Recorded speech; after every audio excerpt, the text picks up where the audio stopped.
नमस्कार, V news में आपका स्वागत है। मैं हूं संजना। आइए नजर डालते हैं आज की कुछ खास खबरों पर।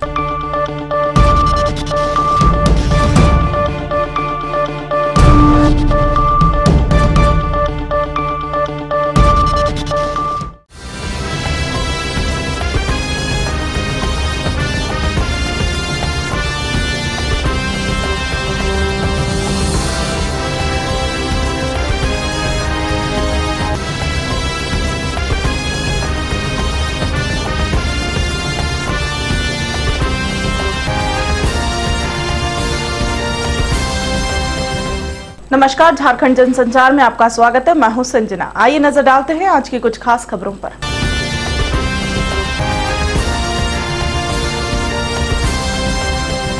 श्रीनगर में प्रधानमंत्री नरेंद्र मोदी ने शनिवार को जम्मू कश्मीर के लिए 80,000 करोड़ रुपए का पैकेज का ऐलान किया है। प्रधानमंत्री नरेंद्र मोदी ने कहा कि इस मदद को पूर्ण विराम मत समझिए, ये सिर्फ शुरुआत है। श्रीनगर में प्रधानमंत्री नरेंद्र मोदी ने शनिवार को जम्मू कश्मीर के लिए 80,000 करोड़ रुपए के पैकेज का ऐलान किया। पीएम नरेंद्र मोदी ने कहा कि इस मदद को पूर्ण विराम मत समझिए, ये सिर्फ शुरुआत है। दिल्ली का खजाना आपके लिए खोल दिया है, दिल भी आपके लिए है। मोदी ने कश्मीर में पाकिस्तान की दखलबाजी और अलगाववादियों के बयानबाजी पर निशाना साधा। पीएम मोदी ने कहा कि कश्मीर पर किसी की सलाह की जरूरत नहीं है, वाजपेयी का नारा ही काफी है। कश्मीरियत, जमहूरियत और इंसानियत, हम इसे ही लेकर आगे बढ़ेंगे। कश्मीरियत के बिना हिंदुस्तान अधूरा है। राज्य के एक दिन के दौरे पर आए मोदी श्रीनगर के शेर कश्मीर क्रिकेट स्टेडियम में जनसभा में बोल रहे थे। सचिन सहवाग ने जम्मू कश्मीर के बने बैट से छक्के लगाए हैं, तो फिर यहाँ इंटरनेशनल क्रिकेट मैच क्यों नहीं होना चाहिए। पैकेज पर पीएम मोदी ने कहा कि कश्मीर के लिए 80,000 करोड़ का पैकेज दे रहा हूँ। कश्मीर के नौजवानों, हमें एक नया और आधुनिक कश्मीर बनाना है। इसे आप पूर्ण विराम मत समझिए, ये तो सिर्फ शुरुआत है। जो मैंने कहा वह करके दिखाए। दिल्ली का खजाना और मेरा दिल आपके लिए है। भारत के हर परिवार का सपना हुआ करता था कि पैसे बचाओ, अगले साल कश्मीर चलेंगे। मुझे वो दिन वापस लौटा कर लाने हैं। 125 करोड़ देशवासियों ने मुझे फिर से वो विश्वास पैदा करना है। देश का हर नागरिक इस जन्नत को देखे, उस जगह को देखे जहाँ प्रकृति ने अपनी पूरी दौलत लुटाई है। हमारा मंत्र है सबका साथ, सबका विकास। कोई कोना विकास से वंचित न हो। जन जन का विकास करना चाहते हैं। मैंने पहले दिन आकर के 1,000 करोड़ घोषित किया था। बाद में भी जैसी जरूरत पड़ी देते रहे और आज भी उस काम को पूरा करने में जम्मू कश्मीर सरकार के साथ दिल्ली कंधे से कंधा मिला करके चलेगा। ये मैं मेरे जम्मू कश्मीर के भाइयों बहनों को विश्वास दिलाता हूं। लेकिन सिर्फ आंसू पोंछ ले, उसका घर ठीक कर ले, अब दुकान ठीक हो जाए, इतने से कश्मीर की बात बनती नहीं है। वो तो एक संकट था, उसके लिए तो करना ही करना है, लेकिन वहां अटकने से बात बनती नहीं है। मुझे तो बहुत आगे जाना है, बहुत आगे ले जाना है। और इसलिए हमारे सामने सबसे बड़ा काम जो मुझे लगता है वो है जम्मू कश्मीर और लद्दाख के नौजवानों को रोजगार। एक नया कश्मीर, एक आधुनिक कश्मीर, एक प्रबुद्धशील कश्मीर बनाने के लिए ये 80,000 करोड़ रुपया लगना चाहिए। ये सपना लेकर के मैं आपके पास आया। और मेरे भाइयों बहनों, इसे आप पूर्ण विराम मत समझना। ये 80,000 करोड़ को पूर्ण विराम मत समझना, ये तो सिर्फ शुरुआत है। श्रीनगर से संजना। देश भर में असहिष्णुता को लेकर हो रहे विरोध के बीच आरएसएस और वीएचपी जैसे हिंदू संगठनों ने अब इस लड़ाई में मैसूर शासक टीपू सुल्तान को भी घसीट लिया है। देश भर में असहिष्णुता को लेकर हो रहे विरोध के बीच आरएसएस और वीएचपी जैसे हिंदू संगठनों ने अब इस लड़ाई में मैसूर शासक टीपू सुल्तान को घसीट लिया है। कर्नाटक सरकार 10 नवंबर को टीपू सुल्तान की जयंती मनाने की तैयारी कर रही है, लेकिन संघ और दक्षिणपंथी संगठनों ने उन्हें सबसे बड़ा असहिष्णु शासक बताकर विरोध का ऐलान कर दिया है। कर्नाटका में सिद्धारमैया सरकार पहली बार टीपू सुल्तान की 265वीं जयंती मनाने की तैयारी कर रही है। 18वीं सदी में मैसूर के शासक रहे टीपू सुल्तान को आरएसएस ने सबसे इंटॉलरेंट शासक करार दिया है। इसके विरोध में आरएसएस और तमाम हिंदू संगठनों ने धरना प्रदर्शन करने का ऐलान किया है। विश्व हिंदू परिषद और बजरंग दल के इस विरोध को आरएसएस का भी समर्थन मिल गया है। संगठनों का कहना है कि राज्य के ज्यादातर लोग टीपू सुल्तान से नफरत करते हैं। कर्नाटका, आंध्र प्रदेश और तेलंगाना के संघ चालक वी नागराजन मुताबिक टीपू सुल्तान एक ऐसे शासक थे जिससे कर्नाटका के लोग नफरत करते हैं। उसने चित्रदुर्गा, मैंगलोर और मध्य कर्नाटका के लोगों पर जुल्म ढाया था। इसी मुद्दे पर इतिहासकार एम चिदनंदा मूर्ति ने टीपू सुल्तान की तुलना जर्मन तानाशाह हिटलर से की है।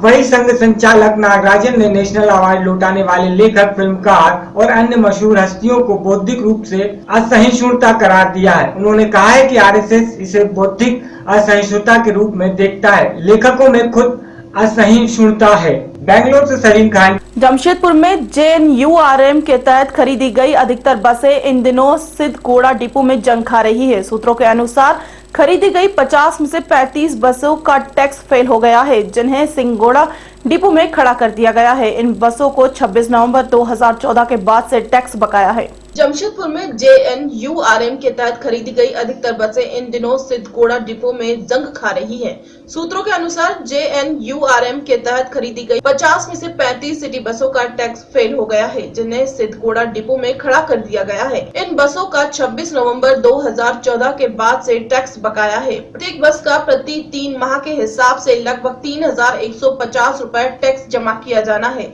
निर्धारित अवधि समाप्त होने तक टैक्स जमा नहीं होने पर बकाया टैक्स के साथ 200 गुना जुर्माना जमा करने का प्रावधान है।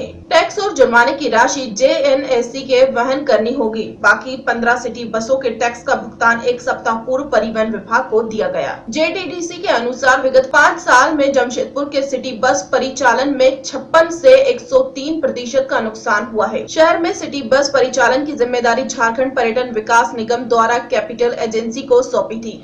बाद में एजेंसी ने हाथ खींच लिया। वर्तमान में सिटी बसों का इंश्योरेंस फेल या अपडेट है, इसे लेकर संशय कायम है।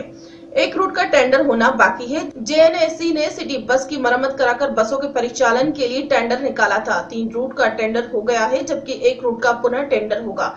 इन बसों को शहर के साथ निजी स्कूलों में चलाने की योजना है। Bureau report, Jamshedpur. औरंगाबाद शहर में अल्ट्रासाउंड सेंटरों के खिलाफ डीएम के आदेश पर गठित जांच दल ने शुक्रवार से सीधी कार्रवाई आरंभ कर दी है। औरंगाबाद शहर में अल्ट्रासाउंड सेंटरों के खिलाफ डीएम के आदेश पर गठित जांच दल ने शुक्रवार से सीधी कार्रवाई आरंभ कर दी है। सीधी कार्रवाई करते हुए जांच दल के सदस्यों, वरीय उप समाकर्ता, सदर अस्पताल के उप अधीक्षक डॉक्टर तपेश्वर प्रसाद एवं डॉक्टर लालसा सिंह ने 4 अल्ट्रासाउंड सेंटरों पर छापेमारी की। जिन अल्ट्रासाउंड सेंटरों पर छापा मारा गया उनमें Mahavir hospital, doctor RS Gupta अस्पताल, तुवा अल्ट्रासाउंड एवं हेल्थ वर्ल्ड शामिल है। छापेमारी के दौरान जांच टीम के सदस्यों ने अल्ट्रासाउंड संचालकों के लाइसेंस, अल्ट्रासाउंड करने वाले चिकित्सक एवं तकनीकी कर्मी की योग्यता आदि के बारे में विस्तार से जांच की। जांच के बाद जांच टीम की प्रमुख सदस्यता वरीय उप समाहर्ता सीमा कुमारी ने बातचीत में स्वीकार किया है कि शहर में अल्ट्रासाउंड केंद्रों में संचालन में भारी पैमाने पर अनियमितता बरती जा रही है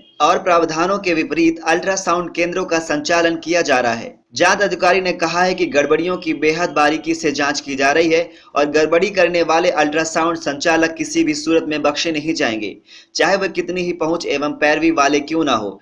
उन्होंने कहा है कि जांच में पूरी तरह निष्पक्षता बरती जा रही है। कल से मैं जांच शुरू की हूँ। काफ़ी गड़बड़ियाँ हैं जो मैं जांच रिपोर्ट सबमिट करूँगी जांच करने के बाद डीएम सर को। अभी पूरे जिले का मतलब सदर औरंगाबाद का करना है, जो मैं कर रही हूँ। औरंगाबाद से सत्यजीत कुमार। कटनी में माननीय प्रधानमंत्री नरेंद्र मोदी के निर्देश पर भाजपा द्वारा पूरे देश में साप्ताहिक स्वच्छता का अभियान चलाया जा रहा है। माननीय प्रधानमंत्री श्री नरेंद्र मोदी जी के निर्देश पर भाजपा द्वारा पूरे देश में साप्ताहिक स्वच्छता अभियान चलाया जा रहा था, जिसके चलते मध्य प्रदेश के कटनी में भी आज भाजपा के द्वारा शाम 4 बजे से स्टेशन परिसर में सफाई कर स्वच्छता अभियान चलाया। स्वच्छता अभियान के अवसर पर भाजपा जिला अध्यक्ष विजय शुक्ला और महापौर शशांक श्रीवास्तव ने भाजपा कार्यकर्ताओं के साथ स्टेशन परिसर में झाड़ू लगाई। वहीं दूसरी तरफ कटनी विधायक संदीप जायसवाल ने अकेले झाड़ू लगाकर स्वच्छता अभियान का समापन किया। स्वच्छता अभियान देश में चल रहा है। हमारे प्रधानमंत्री नरेंद्र मोदी जी के आह्वान पर स्वच्छता अभियान चालू है और विशेष अभियान के तहत हमारे भारतीय जनता पार्टी कटनी जिला निरंतर सफाई अभियान में जुटा है। भारतीय जनता पार्टी की तरफ से जिले के प्रभारी आशीष गुप्ता जी हैं। नगर निगम की तरफ से भी सफाई अभियान निरंतर चल रहा है, जिसमें महापौर जी उस सफाई अभियान में अग्रणी भूमिका निभा करके उसको कर रहे हैं। भारतीय जनता पार्टी के सफाई अभियान में विधायक जी, महापौर जी, प्रभारी भारतीय जनता पार्टी के सभी जिले के पदाधिकारी, नगर के अध्यक्ष और युवा मोर्चा के कार्यकर्ता सारे लोग इस सफाई अभियान में जुटे हैं। उसी के तहत आज ये स्टेशन के पास से सफाई अभियान था, जिसमें विधायक जी, महापौर जी, प्रभारी, जिले के पदाधिकारी, सारे कार्यकर्ता एकत्र होकर के सफाई अभियान में जुटे हुए। आज स्वच्छता अभियान के तहत स्टेशन रोड पर समस्त भारतीय जनता पार्टी के कार्यकर्ताओं द्वारा हमारे संगठन के जिलाध्यक्ष माननीय विजय शुक्ला जी और जिले के प्रभारी माननीय आशीष गुप्ता जी के नेतृत्व में यह सफाई कार्य किया गया है। मैं इसके पूर्व भी कई बार कह चुका हूँ और आज फिर इस बात को कहना चाहूँगा कि सड़कों पर हमारे झाड़ू लगाने से सफाई की समस्या हल नहीं होगी। एक संदेश है इसके पीछे और एक मानसिकता है कि लोगों की सफाई के प्रति लोगों में जागरूकता है। घर के अंदर सफाई रखने मात्र से बीमारियां दूर नहीं होंगी। अगर हम घर के बाहर ज़्यादातर समय रहते हैं और बाहर भी अगर सफाई नहीं होगी तो निश्चित रूप से हम कई तरह की बीमारियों से घिरेंगे। इसी बात को ध्यान में रखते हुए हमारे प्रधानमंत्री नरेंद्र मोदी जी ने पूरे देश में सफाई को लेकर विशेष अभियान चलाया है और आज चाहे विधायक हों, चाहे महापौर हों, चाहे सांसद हों, चाहे जिलाध्यक्ष हों, चाहे नगर के अन्य प्रतिष्ठित लोग हों, चाहे भाजपा का कार्यकर्ता हो, सभी लोग सड़कों पर निकलकर झाड़ू लगा रहे हैं। लोगों की एक झिझक खत्म होना चाहिए। ये नहीं कि अगर कचरा सड़क पर पड़ा है तो उसको उठा के कहीं डस्टबिन में रखने में हमें समस्या हो। लोग जागरूक हों और सफाई के महत्व को समझें। इस अभियान के पीछे मंशा यही है और उसी अभियान को लेकर हम लोग निकले हैं और जनता से अपील है कि सफाई के महत्व को समझें और छोटे छोटे से जगहों पर भी नियमित समय पर निश्चित तौर पर एक जगह पर कहीं कचरा रखा जाए ताकि नगर निगम के लोग उस कचरे को उठा सकें एक बार में, बार बार कचरा न फैले। जैसे लोग घर के अंदर सफाई रखते हैं, घर के अंदर कचरा इकट्ठा एक जगह रखते हैं, वैसे ही बाहर उनका आचरण होना चाहिए। बस यही उद्देश्य है। धन्यवाद। कटनी से यश खरे की बीते देर शाम मोगा जीरा रोड पर ट्रैक्टर की चपेट में आने से छात्रा की मौत हो जाने की सूचना मिली है। जानकारी के मुताबिक मृतक रुपिंदर कौर जीरा के नर्सिंग का कोर्स कर रही थी। बीती देर शाम मोगा जीरा रोड पर ट्रैक्टर की चपेट में आने से छात्रा की मौत हो जाने की सूचना मिली है। जानकारी के मुताबिक मृतक रुपिंदर कौर जीरा में नर्सिंग का कोर्स कर रही थी और उसकी शादी 1.5 साल पहले जीरा निवासी सुखविंदर सिंह के साथ हुई थी। शादी के बाद सुखविंदर अपने माता पिता से दहेज की मांग कर रहा था और इस बात को लेकर उनका मोगा की अदालत में केस भी चल रहा था।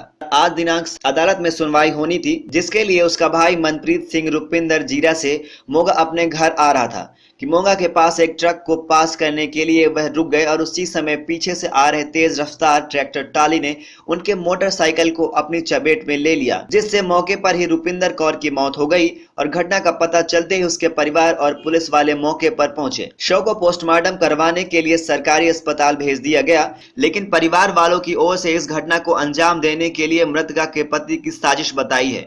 हमारी टीम ने जब मौके पर दौरा किया तो उस समय घटना वाली जगह पर आज भी धान की पराली को जलाया जा रहा है। सर उनका 1.5 साल पहला ਵਿਆਹ ਹੋਇਆ ਸੀ ਜੀਰੇ ਦੇ ਵਿੱਚ, ਜੋ ਕਿ ਉਹਦੇ ਸਹੁਰਿਆਂ ਦੇ ਨਾਲ ਉਹਦਾ ਲੜਾਈ ਝਗੜਾ ਦਾ ਦਾਜ ਦੇ ਪ੍ਰਤੀ ਕੁੱਟਮਾਰ ਕਰਦੇ ਸੀ ਤੇ ਉਸ ਦਾ ਕੇਸ ਚੱਲ ਰਿਹਾ ਸੀ, ਜੋ ਕਿ ਅੱਜ 6 ਤਰੀਕ ਉਹਦੀ ਤਰੀਕ ਸੀਗੀ। ਉਸ ਲਈ ਉਹਨੂੰ ਮੈਂ ਉੱਥੇ ਕੱਲ ਜੀਰੇ ਤੋਂ ਲੈ ਕੇ ਆ ਰਿਹਾ ਸੀਗਾ ਤੇ ਰਸਤੇ ਦੇ ਵਿੱਚ ਇੱਕ ਟਰੱਕ ਚਾਲਕ ਜੋ ਕਿ ਗਲਤੀ ਨਾਲ ਮੁੜ ਰਿਹਾ ਸੀਗਾ, ਨਾ ਕੋਈ ਇੰਡੀਕੇਟਰ ਨਾ ਕੋਈ ਇਸ਼ਾਰਾ, ਤੇ ਉਹ ਮੋੜਨ ਲੱਗਿਆ ਤੇ ਮੈਂ ਇੱਕ ਸਾਈਡ ਤੇ ਆ ਕੇ ਰੋਕ ਲਿੱਤਾ ਤੇ ਇੱਕ ਪਿੱਛੋਂ ਟਰੈਕਟਰ ਆ ਰਿਹਾ ਸੀ ਜੋ ਕਿ ਤੇਜ਼ ਰਫ਼ਤਾਰ ਨਾਲ ਉਹਦੀ ਲਪੇਟ ਦੇ ਵਿੱਚ ਆ ਕੇ ਇਹ ਹਾਦਸਾ ਵਾਪਰਿਆ। ਕਾਰਨ ਕਿ ਮੈਨੂੰ ਕਿ ਯਕੀਨ ਹੈ ਜੇ ਜਿਹੜਾ ਇਹ ਹਾਦਸਾ ਵਾਪਰਿਆ ਇਹ ਕਰਵਾਇਆ ਗਿਆ ਹੈ ਜੀਰੇ ਦੇ ਰਹਿਣ ਵਾਲਾ ਸਾਨੂੰ ਸੁਖਵਿੰਦਰ ਸਿੰਘ ਸਾਨੂੰ ਨਿਰਮਲ ਸਿੰਘ ਵੱਲੋਂ ਕਰਵਾਇਆ ਗਿਆ ਹੈ, ਜੋ ਕਿ ਇਹ ਟਰੱਕ ਨਾਲ ਮਿਲ ਕੇ ਹਾਦਸਾ ਕਰਵਾਇਆ ਗਿਆ ਹੈ, ਇਸ ਨੂੰ ਇਲਜ਼ਾਮ ਦਿੱਤਾ ਗਿਆ ਹੈ। ਬਾਅਦ ਦੇ ਵਿੱਚੋਂ ਇਸ ਹਾਦਸੇ ਦੇ ਬਾਅਦ ਉਸੇ ਐਟ ਅ ਟਾਈਮ ਮੌਕੇ ਤੇ ਮੌਜੂਦ ਸੀ, ਨਾਲ ਇੱਕ ਉਹਦੇ ਅਣਪਛਾਤਾ ਆਦਮੀ ਵੀ ਸੀਗਾ। ਕੁਛ ਉਸ ਟਾਈਮ ਧੂਆਂ ਵਗੈਰਾ ਜਾਂ ਕੋਈ ਇਦਾਂ ਦੀ ਸੀ? ਨਹੀਂ, ਇਦਾਂ ਦੀ ਕੋਈ ਨਹੀਂ ਸੀ ਹੈ। ਤੁਸੀਂ ਹੁਣ ਕੀ ਮੰਗ ਚਾਹੁੰਦੇ ਹੋ? ਮੈਂ ਇਨਸਾਫ ਚਾਹੁੰਦਾ ਜੀ, ਉਹਨੂੰ ਫੜ ਗ੍ਰਿਫਤਾਰ ਕਰਕੇ ਤੇ ਉਹਦੇ ਤੇ ਪਰਚਾ ਦਰਜ ਕੀਤਾ ਜਾਵੇ ਤੇ ਕਾਨੂੰਨੀ ਕਾਰਵਾਈ ਕੀਤੀ ਜਾਵੇ। ਪੁਲਿਸ ਵੱਲੋਂ ਕੋਈ ਕਾਰਵਾਈ ਕੀਤੀ ਗਈ ਹੈ ਅਜੇ ਤੱਕ? ਰਿਪੋਰਟ ਲਿਖਾਈ ਗਈ ਹੈ ਜੀ ਬਸ ਕੱਲੀ। को ਦਿੱਤੇ ਆ ਤੇ ਅਸੀਂ ਲੜਕੀ ਨੂੰ ਕੇਸ ਵੀ ਲਾਇਆ, ਪਹਿਲਾਂ ਵੂਮਨ ਕੇਸ ਲਾਇਆ ਸੀ ਵੂਮਨ ਸੈੱਲ 'ਚ, ਉੱਥੋਂ ਪੰਚਾਇਤ ਨੇ ਰਾਜੀਨਾਮਾ ਕਰਾ ਕੇ ਉਹਨੂੰ ਭੇਜ ਦਿੱਤਾ ਸੀ। ਉਸ ਤੋਂ ਬਾਅਦ ਜਦੋਂ ਹੁਣ ਅਸੀਂ ਲੜਾਈ ਝਗੜਾ ਕੁੱਟਮਾਰ ਕਰਦੇ ਸੀ, ਉਸ ਤੋਂ ਜ਼ਿਆਦਾ ਤੰਗ ਪਰੇਸ਼ਾਨ ਕਰਨ ਲੱਗ ਪਏ ਸੀ। ਲੜਕੀ ਨੂੰ ਅਸੀਂ ਇੱਥੇ ਰੱਖੜੀ ਵਾਲੇ ਦਿਨ ਦੀ ਆਈ ਹੋਈ ਸੀ, ਉਸ ਤੋਂ ਬਾਅਦ ਅਸੀਂ ਉਹਨੂੰ ਭੇਜਿਆ ਨਹੀਂ ਤੇ ਉਸ ਤੋਂ ਬਾਅਦ ਅਸੀਂ ਵਕੀਲ ਰਾਹੀਂ ਕੋਰਟ 'ਤੇ ਕੇਸ ਲਾਇਆ, ਜਿੰਦੀ ਕਿ ਅੱਜ ਤਰੀਕ ਸੀ। ਅਸੀਂ ਲੜਕੀ ਨੂੰ ਉੱਥੋਂ ਤਰੀਕ ਤੇ ਲਿਆਉਣ ਵਾਸਤੇ ਲੜਕੀ ਨੂੰ ਲੈ ਕੇ ਆ ਰਹੇ ਸੀ। ਉਹਦੇ ਵਿੱਚ ਜਦੋਂ ਰਸਤੇ ਵਿੱਚ ਇੱਕ ਟਰੱਕ ਅੱਗੋਂ ਆ ਰਿਹਾ ਸੀ, ਉਸੇ ਸਾਈਡ ਤੋਂ ਆ ਰਿਹਾ ਜਿਹੜੇ ਅਸੀਂ ਆ ਰਹੇ ਸੀਗੇ, ਸਾਡਾ ਲੜਕਾ ਆ ਰਿਹਾ ਸੀ ਲੜਕੀ ਨੂੰ ਲੈ ਕੇ, ਉਸੇ ਸਾਈਡ ਤੋਂ ਟਰੱਕ ਆ ਰਿਹਾ ਸੀ। ਉਹਨੇ ਟਰੱਕ ਨੇ ਅਚਾਨਕ ਅੱਗੇ ਲਿਆ ਕੇ ਬ੍ਰੇਕ ਮਾਰੀ, ਨਾ ਕੋਈ ਇਸ਼ਾਰਾ ਕੀਤਾ, ਨਾ ਕੋਈ ਨੇ ਕੋਈ ਹੱਥ ਕੱਢਿਆ ਬਾਹਰ। ਅੱਛਾ, ਲਿਆ ਕੇ ਰੋਕਤਾ ਤੇ ਮੁੰਡੇ ਨੇ ਮੋਟਰਸਾਈਕਲ ਸਾਈਡ ਤੇ ਕਰਕੇ ਰੋਕ ਲਿਆ। ਪਿੱਛੋਂ ਤੇਜ਼ ਰਫ਼ਤਾਰ ਟਰੈਕਟਰ ਆ ਰਿਹਾ ਸੀਗਾ, ਟਰੈਕਟਰ ਨੇ ਤੋਂ ਟਰੈਕਟਰ ਕੰਟਰੋਲ ਨਹੀਂ ਹੋਇਆ, ਬੜੀ ਰਫ਼ਤਾਰ ਸੀ, ਉਹ ਟਰੈਕਟਰ ਵਿੱਚ ਵੱਜਿਆ ਮੋਟਰਸਾਈਕਲ ਘੁੰਮ ਗਿਆ, ਲੜਕੀ ਟਰੈਕਟਰ ਦੇ ਥੱਲੇ ਆ ਗਈ ਤੇ ਗਾਂ ਟਰੱਕ ਨਾਲ ਵੀ ਟਰੈਕਟਰ ਟਕਰਾਇਆ ਤੇ ਉਹ ਇੱਕ ਵੱਡਾ ਹਾਦਸਾ ਕਾਰਨ ਬਣ ਗਿਆ ਕਿ ਲੜਕੀ। ਤੁਸੀਂ ਇਹਨੂੰ ਕਤਲ ਕਿਵੇਂ ਕਹਿ ਰਹੇ ਹੋ? ਕਤਲ ਇਹ ਅਸੀਂ ਇਸ ਸਮੇਂ ਕਹਿ ਰਹੇ ਹਾਂ, ਜਦੋਂ ਇਹ ਭਾਣਾ ਵਾਪਰਿਆ, ਇਹ ਗੱਲਬਾਤ ਹੋਈ ਹੈ, ਉਸ ਤੋਂ 5 ਮਿੰਟਾਂ ਬਾਅਦ ਉੱਥੇ ਪ੍ਰਾਹੁਣਾ ਆ ਗਿਆ ਲੜਕੀ ਦਾ। ਇਸ ਨੂੰ ਹਾਦਸੇ ਨੂੰ ਵੇਖਣ ਵਾਸਤੇ ਵੀ ਜਾਂ ਇਹ ਸਹੀ ਹੋ ਗਿਆ ਜਾਂ ਸਾਨੂੰ ਇਹ ਸ਼ੱਕ ਹੈ ਵੀ ਮਿਲੀ ਭੁਗਤ ਟਰੱਕ ਨਾਲ ਹੋ ਸਕਦੀ ਹੈ, ਜਿਹਨੇ ਅੱਗੇ ਲਿਆ ਕੇ ਬ੍ਰੇਕ ਮਾਰੀ ਤੇ ਮੁੜ ਕੇ ਮੌਕੇ ਤੇ ਉਹ ਜਾਂਚ ਕਰਦੇ ਮਗਰ ਆ ਗਏ। ਕੀ ਤੁਹਾਡੀ ਕੀ ਮੰਗ ਕੀ?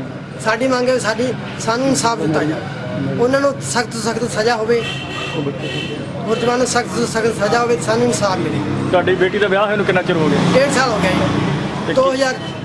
30 ਮਾਰਚ 2014 ਨੂੰ ਵਿਆਹ ਹੋਇਆ ਸੀ ਜੀ ਸੁਖਵਿੰਦਰ ਸਿੰਘ ਸਾਨੂੰ ਨਿਰਮਲ ਸਿੰਘ ਨਾਲ। ਕੀ ਝਗੜਾ ਕਿਸ ਗੱਲ ਨੂੰ ਲੈ ਕੇ? ਝਗੜਾ ਇਹ ਪਰੇਸ਼ਾਨ ਕਰਦੇ, ਦਾਜ ਦੇਜ ਮੰਗਦੇ ਸੀ, मोटरसाइकिल ਮੰਗਦੇ ਸੀਗੇ, ਇਸ ਕਰਕੇ तंग परेशान। लेकिन परिवार वालों का कहना है कि हमारी लड़की की शादी 1.5 साल पहले जीरा निवासी सुखविंदर के साथ हुई थी और वह दहेज के लिए तंग और परेशान करते थे। इस कारण इनका अदालत में केस भी चल रहा था और आज उसकी अदालत में सुनवाई भी थी। हमें लगता है कि हमारे दामाद ने ही इस घटना को अंजाम दिया है। वहीं परिवार वालों का कहना है कि जब तक दोषियों को गिरफ्तार नहीं किया जाता है वह अपनी बेटी का अंतिम संस्कार नहीं करने देंगे। ਇਹ ਲੜਕੀ ਤੇ ਉਹਦਾ ਭਰਾ ਮਨਪ੍ਰੀਤ ਸਿੰਘ ਮੋਟਰਸਾਈਕਲ ਤੇ ਆ ਰਿਹਾ ਸੀ ਜੀਰੇ ਤੋਂ ਮੋਗੇ ਨੂੰ, ਤੇ ਧੱਲੇਕਿਆਂ ਦੇ ਕੋਲ ਕਾਟਨ ਰਾਈਸ ਮਿਲ ਹੈ। ਕਾਟਨ ਰਾਈਸ ਮਿਲ ਦੇ ਵਿੱਚ ਨਾ ਟਰੱਕ ਵਾਲਾ ਟਰਨ ਕਰਨ ਲੱਗਾ ਸੀ ਮਿਲ ਵੱਲ ਨੂੰ, ਤੇ ਉੱਥੇ ਮੁੰਡੇ ਤੇ ਕੁੜੀ ਨੇ ਆਪਣਾ ਮੋਟਰਸਾਈਕਲ ਰੋਕ ਲਿਆ ਤੇ ਪਿੱਛੋਂ ਇੱਕ ਟਰੈਕਟਰ ਆਇਆ ਤੇਜ਼ ਰਫ਼ਤਾਰ ਤੇ ਕਾਫੀ, ਤੇ ਉਹਨੇ ਇਹਨਾਂ ਦੋਨਾਂ ਨੂੰ ਕੁਚਲ ਦਿੱਤਾ, ਜਿਹਦੇ ਕਰਕੇ ਲੜਕਾ ਪਾਸੇ ਡਿੱਗ ਪਿਆ ਤੇ ਲੜਕੀ ਟਰੈਕਟਰ ਦੇ ਟਰਾਲੀ ਦੇ ਟਾਇਰਾਂ ਥੱਲੇ ਆ ਗਈ ਤੇ ਉਹਦੀ ਐਟ ਦੀ ਸਪੋਟ ਮੌਕੇ ਤੇ ਮੌਤ ਹੋ ਗਈ। ਤੇ ਇਹ ਜਿਹੜਾ ਐਕਸੀਡੈਂਟ ਹੈ ਵਿੱਚ ਟਰੱਕ ਡਰਾਈਵਰ ਦੀ ਮੇਨ ਲਾਪਰਵਾਹੀ ਦੇ ਕਰਕੇ ਹੋਇਆ ਐਕਸੀਡੈਂਟ, ਤੇ ਟਰੈਕਟਰ ਵਾਲਾ ਵੀ ਵਿੱਚ ਆ, ਟਰੱਕ ਵਾਲਾ ਵੀ ਵਿੱਚ ਆ। ਇੱਕ ਇਹਨਾਂ ਨੇ ਆਪਣੇ ਲੜਕੀ ਦਾ ਡਿਸਪਿਊਟ ਚੱਲਦਾ ਸੀ ਆਪਣੇ ਹਸਬੈਂਡ ਨਾਲ, ਉਹਦਾ ਨਾਮ ਵਿੱਚ ਲਿਖਾਇਆ ਤੇ ਤਿੰਨਾਂ ਦੇ ਖਿਲਾਫ ਜਿਹੜੀ FIR ਦਰਜ ਕੀਤੀ ਹੈ ਤੇ ਦੋਸ਼ੀਆਂ ਦੀ ਤਲਾਸ਼ ਕੀਤੀ ਜਾ ਰਹੀ ਹੈ। ਮੁੱਢਲੀ ਪਰਾਲੀ ਦੇ ਧੂਆਂ ਵੀ ਕੋਈ ਇਹਦਾ ਕੋਈ ਕਾਰਨ ਬਣਿਆ ਜੀ ਇਸ ਐਕਸੀਡੈਂਟ ਦੇ? ਨਹੀਂ ਜੀ, ਪਰਾਲੀ ਦਾ ਧੂਆਂ ਕੋਈ ਨਹੀਂ ਸੀਗਾ, ਇਹ ਤਾਂ ਐਕਸੀਡੈਂਟ ਕੇਸ ਹੈ। ਸਰ ਜਿਵੇਂ ਸਾਜ਼ਿਸ਼ ਦੱਸ ਰਹੇ ਜੀ ਲੜਕੀ ਦੇ ਪਰਿਵਾਰ ਵੱਲੋਂ ਜੀ, ਕੋਈ ਸਾਜ਼ਿਸ਼ ਦੇ ਐਂਗਲ ਤੋਂ ਵੀ ਪੁਲਿਸ ਵੱਲੋਂ ਪੜਤਾਲ ਕੀਤੀ ਜਾ ਰਹੀ, ਕੋਈ ਇਹੋ ਜਿਹਾ ਕੋਈ ਸਾਹਮਣੇ? ਹਾਂ, ਤਫਤੀਸ਼ ਕੀਤੀ ਜਾਏਗੀ ਅੱਗੇ, ਜਿਹੋ ਜਿਹੇ ਹਾਲਾਤ ਹੋਣਗੇ ਉਹੋ ਜਿਹੀ ਕਾਰਵਾਈ ਹੋਵੇਗੀ। ਹੁਣ ਤੱਕ ਸਰ ਪੁਲਿਸ ਵੱਲੋਂ ਕੀ ਕਾਰਵਾਈ ਕੀਤੀ ਗਈ? ਹੁਣ ਤੱਕ ਮੁਕੱਦਮਾ ਦਰਜ ਕੀਤਾ ਗਿਆ, ਦੋਸ਼ੀਆਂ ਦੀ ਤਲਾਸ਼ ਕੀਤੀ ਜਾ ਰਹੀ ਹੈ। ਕਿਹੜੀ ਧਾਰਾ ਤਹਿਤ? 304 ਜਾਂ 427 ਤਹਿਤ FIR ਦਰਜ हुई। मोगा से विपन ओकारा की रिपोर्ट। खबरों में फिलहाल इतना ही, मुझे दीजिए इजाजत, नमस्कार।